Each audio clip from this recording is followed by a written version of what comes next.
এই সরকারের বিরুদ্ধে কোনো অভিযোগ করা, বক্তব্য দেওয়ার আমরা মনে করি না আর কি যে এখন সময় হয়েছে। কারণ এই সরকারটাকে আমরাই তো বসিয়েছি, তার থেকেও জোর করে ক্ষমতায় বসে নাই। আমরা এই দেশের জনগণ যারা আন্দোলন সংগ্রাম করে এই দেশকে ফ্যাসিবাদ মুক্ত করেছি, আমরা সবাই মিলে বসিয়েছি। কিন্তু একটা জিনিস তো মনে রাখতে হবে যে এটা একটা অন্তর্বর্তীকালীন সরকার, আর অন্তর্বর্তীকালীন সরকার সবসময়ই অন্তর্বর্তী সময়ের জন্য। তা আগের সরকার, একটা পরের সরকার, তার মাঝখানের সময়ের সরকার। তার দৈনন্দিন কাজ আছে, আইন শৃঙ্খলা, অন্যান্য সমস্যা সমাধান, দ্রব্যমূল্য ইত্যাদি নিয়ন্ত্রণ এগুলো আছে। কিন্তু প্রধান কাজ যেটা, সেটা হলো যে গণতন্ত্রের জন্য এই জনগণ লড়াই করেছে, তাদের সেই গণতান্ত্রিক শাসন ফিরিয়ে দেওয়া।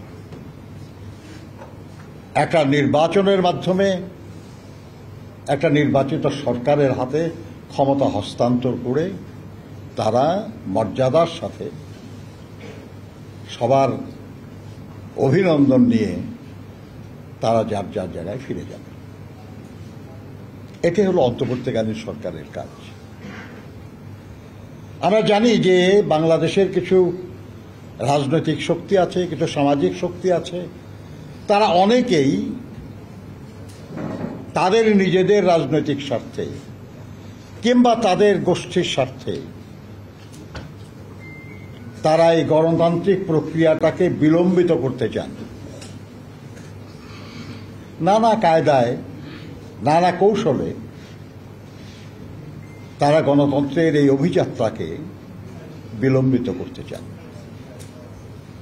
এতে তাদের স্বার্থ কতখানি হাসিল হবে আমরা জানি না, কিন্তু দেশ এবং জনগণ বিপদাপন্ন হতে পারে।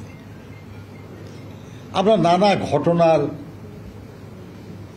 উল্লেখ আমাদের সহকর্মীরা করেছেন, অনেকেই বলেছেন।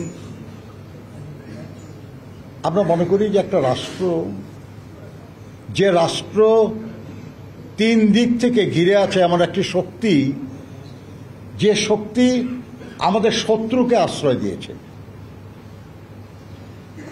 আমরা যে শক্তির বিরুদ্ধে এতদিন ধরে লড়াই করলাম, পরাজিত করলাম, যাদেরকে, যারা অপরাধী, যাদের শাস্তি হওয়া দরকার, যাদের বিচার হওয়া দরকার, তাদেরকে আশ্রয় দিয়েছে।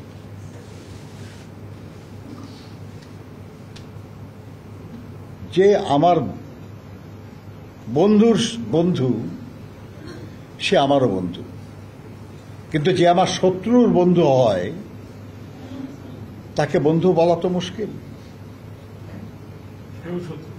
আমরা আশা করি, আমরা বরাবরই চেয়েছি যে আমরা সবার সঙ্গে বন্ধুত্ব করতে চাই, বিশেষ করে প্রতিবেশীদের সঙ্গে।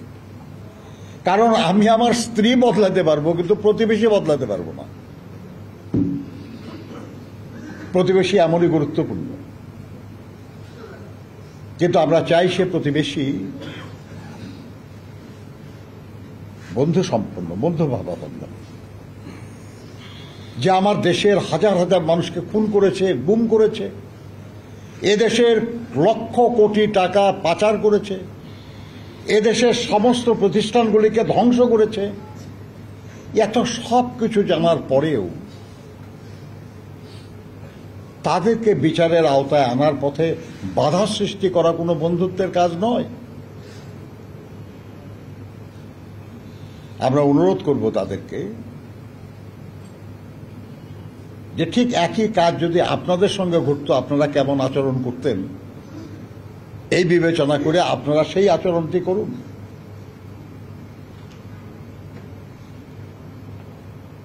আমরা কাউকে বিনা বিচারে শাস্তি দিতে চাই না। যারা পালিয়ে গেছে তারা বিনা বিচারে শাস্তি দিয়েছে, আমাদের লোকজনকে গুম করে ফেলেছে, বিনা বিচারে খুন করেছে, বিনা বিচারে কারারুদ্ধ করে রেখেছে। দেশনেত্রী বেগম খালেদা জিয়ার মতো একজন সম্মানিত মানুষ, যিনি জীবনে কোনোদিন কোনো নির্বাচনে পরাজিত হন নাই, তার মতো এরকম জনপ্রিয় মানুষকে মিথ্যা অভিযোগে দীর্ঘদিন কারারুদ্ধ রাখা হয়েছে। এরকম অসংখ্য ঘটনা আছে। স্রেফ গণতান্ত্রিক অধিকার প্রয়োগ করতে গিয়ে সরকারের বিরোধিতা করার কারণে লক্ষ লক্ষ মানুষের বিরুদ্ধে মিথ্যা মামলা দিয়ে তাদেরকে হয়রানি করা হয়েছে, কারাগারে নিক্ষেপ করা হয়েছে, তার সহায় সম্পদ পর্যন্ত ধ্বংস করে দেওয়া হয়েছে, তার পরিবার পরিজনকে নিঃস্ব করে দেওয়া হয়েছে।